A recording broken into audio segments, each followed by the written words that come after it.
Hello guys. आप पैसा earn करते हैं तो कहाँ रखते हैं? कहाँ आप पैसा निवेश करेंगे, इन्वेस्ट करेंगे, जहाँ ज़्यादा से ज़्यादा आपको रिटर्न्स मिलेगा? क्या आप पैसा कमा कर अलमीरा में रख देते हैं? क्या आप लॉकर में रखना चाहेंगे?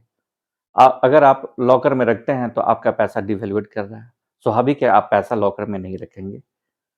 सेविंग अकाउंट में रखते हैं। सेविंग अकाउंट में आपको पता होना चाहिए कि 3.5 से लेकर के आपको 5% तक पैसा मिलता है, जबकि इंडिया का जो इन्फ्लेशन रेट है वह 6 टू 7% है। ऐसे तो एवरेज 6% है, लेकिन अगर आप 10 ईयर का या 15 ईयर का जब एवरेज लेंगे तो नियर अबाउट 7% है। यानी कि पैसा जो आप सेविंग अकाउंट में रखते हैं वो आपका डिवैल्यूएट कर रहा है। उसके बाद आप क्या करते हैं? एफडी में डाल देते हैं। एफडी में अगर डालते हैं तो आपका पैसा 4 टू 5.5 के आसपास आपको इंटरेस्ट रेट मिलता है, जबकि आपको पता है कि इन्फ्लेशन 6 टू 7% है। वहाँ भी आपका पैसा डिवैल्यूएट कर रहा है। यानी कि जो आज पैसा आप कमा के रखे हैं, फिक्स डिपॉजिट में डाल दिए हैं, फिर आने वाले समय में जब आप उसको निकाल कर जिस कमोडिटी को आज आप खरीद सकते थे, उस कमोडिटी को आप नहीं खरीद सकते हैं। यानी कि पैसा आपका डिवैल्यूएट कर गया। उसके बाद आता है बॉन्ड, लोग खरीद लेते हैं। बॉन्ड में 6 टू 8% मिलता है। उसके बाद कमोडिटी में डाल देते हैं। कमोडिटी में भी आपको हार्डली 6 टू 7% आप रिटर्न्स ले सकते हैं, उससे ज़्यादा आपको रिटर्न्स नहीं मिलेगा। और क्या करते हैं? पैसा रहता है तो आप इंश्योरेंस में निवेश करते हैं।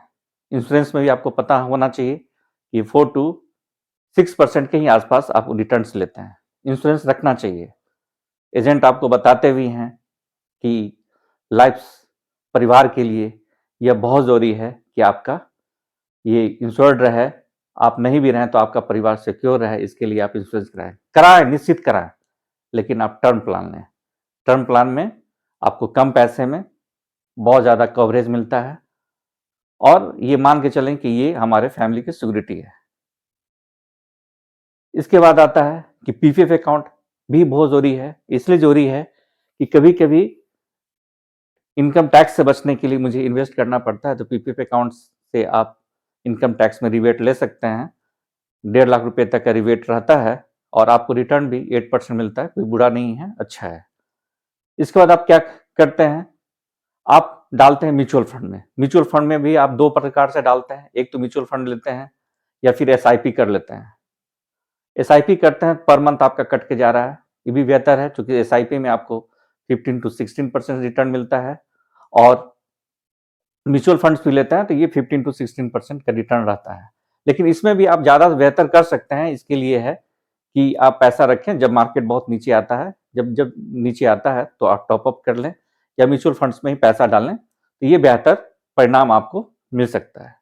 उससे भी बढ़िया होता है कि अगर आप शेयर मार्केट में यानी इक्विटी में आप पैसा लगाते हैं, टॉप 50 कंपनी का आप ये उसका सर्वे कर लें, एक चार्ट बना लें, जो टॉप 50 कंपनी है, जो आपका बहुत जाना पहचाना, या आप उस पर थोड़ा सा ये परख लीजिए, जो बहुत बेहतर लगता है, जो बेहतर परफॉर्म कर रहा है, उसका आप शेयर लीजिए। शेयर में आपको 20% प्लस और 20% माइनस भी होता है, लेकिन आप माइनस में कभी नहीं जाए। इसके लिए एक बहुत बड़ा जरूरी है, जो भी पैसा आप इन्वेस्ट करते हैं, इक्विटी फंड में पैसा लगाते हैं, तो आप उसको निवेश ही करें।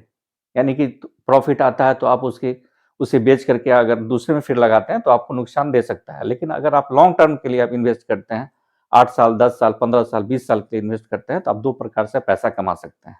एक तो है क्या कि लगभग 20 टू 25% आपका ग्रो कर रहा है, साथ साथ आपको डिविडेंड भी मिल रहा है। कुछ कंपनी में डिविडेंड भी मिलता है, अगर वो डिविडेंड मिलता है तो और प्लस कर जा रहा है। तो ये लॉन्ग टर्म प्लानिंग करके इक्विटी में पैसा आप डाल सकते हैं, ये आपको ज़्यादा से ज़्यादा रिटर्न्स देगा। लास्ट वन है कि आप उससे भी ज़्यादा पैसा हो जाता है तो रियल एस्टेट में भी पैसा लगाते हैं। रियल एस्टेट में आपको 25% टू 30% पैसा आप अर्न कर सकते हैं, लेकिन तब आप अर्न कर सकते हैं जब आप मार्केट का सर्वे कर लें, डायरेक्ट जिसके पास ज़मीन है उससे अगर आप ज़मीन खरीदते हैं तो आपका ये 25% to 30% per month per year के हिसाब से आप पैसा अर्न कर सकते हैं। लेकिन अगर किसी ब्रोकर से लेते हैं तो वो करता क्या है कि जो रीजनेबल वैल्यू रहता है उससे कहीं ज़्यादा में आपको दे देता है और जो ज़्यादा रेट में आपको मिला है उसी को कवर करने में समय लग जाता है और आप वहाँ से गेन नहीं कर पाते हैं।